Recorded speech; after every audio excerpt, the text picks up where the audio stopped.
بسم اللہ الرحمن الرحیم۔ السلام علیکم۔ عثمان بن عفان رضی اللہ عنہ کی آزمائش۔ حضرت عثمان نے جواب دیا، ہاں چچا، یہ صحیح ہے کہ میں مسلمان ہو گیا ہوں۔ یہ سن کر ان کے چچا کو غصہ آ گیا۔ اس نے کہا، کمبخت، تو اندھے کے خدا کو پوچھتا ہے؟ بے وقوف، اپنے باپ دادا کے مذہب کو چھوڑ کر نئے مذہب کا پجاری بن گیا ہے۔ یا تو اس مذہب کو چھوڑ دے ورنہ میں تجھے قتل کر دوں گا۔ حضرت عثمان رضی اللہ عنہ نے کہا، چچا، کیا تم جانتے ہو کہ جس آدمی نے تمام عمر اندھیرے میں گزار دی اور اب اسے روشنی مل گئی ہو، وہ روشنی چھوڑ کر پھر اندھیرے میں جا پڑے؟ ایک عقل مند آدمی کبھی ایسا نہیں کر سکتا۔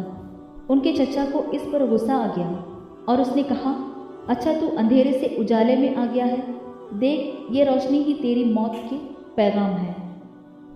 یہ کہہ کر اس نے حضرت عثمان رضی اللہ عنہ کو کھجور کی رسیوں سے جکڑ کر درے سے بے درے پیٹنا شروع کر دیا اور اتنا پیٹا کہ آپ کا بدن لہو لہان ہو گیا۔ حضرت عثمان رضی اللہ عنہ پٹتے رہے، تمام بدن زخمی ہو گیا، سخت تکلیف ہوئی۔ آپ نے تکلیف برداشت کرنے کے لیے ہونٹوں کو دانتوں میں دبا لیا، آہ تو آہ اف تک بھی نہ کیا، اور اسلام کو چھوڑنے کا وسوسہ تک پیدا نہ ہوا۔ آپ نے اگر کہا تو صرف یہ کہ میرے جسم کے ٹکڑے کر ڈالو، لیکن یہ نہ ہوگا، ہرگز نہ ہوگا کہ میں اسلام کو چھوڑ دوں۔ میں زندگی کی آخری سانس تک مسلمان رہوں گا۔ ان کا چچا اس بات پر اور بھی بگڑے اور اس نے پوری طاقت لگا کر حضرت عثمان رضی اللہ عنہ کو مارنا شروع کیا۔ چمڑے کا کوڑا تھا، بدن کے جس حصے پر پڑتا تھا خال ادھیڑ دیتا تھا، تمام بدن زخموں سے چور تھا اور جسم کے مختلف حصوں سے خون کا فوارہ ابل رہا تھا۔ سنگ دل سے سنگ دل کو ان کی اس حال پر رحم آ جاتا، اگر رحم نہ آیا تو ان کے ظالم چچا کو۔ وہ برابر آپ کو مارتا رہا، یہاں تک کہ آپ بے ہوش ہو کر گر پڑے۔ چچا بولا، اب اسے لے جا کر ایک کوٹری میں بند کر دو، پھر اس کو سزا دی جائے گی۔ غلاموں نے حضرت عثمان رضی اللہ عنہ کو لے جا کر ایک اندھیری کوٹری میں بند کر دیا۔ دوسرے دن پھر انہیں نکالا اور مارنا شروع کر دیا۔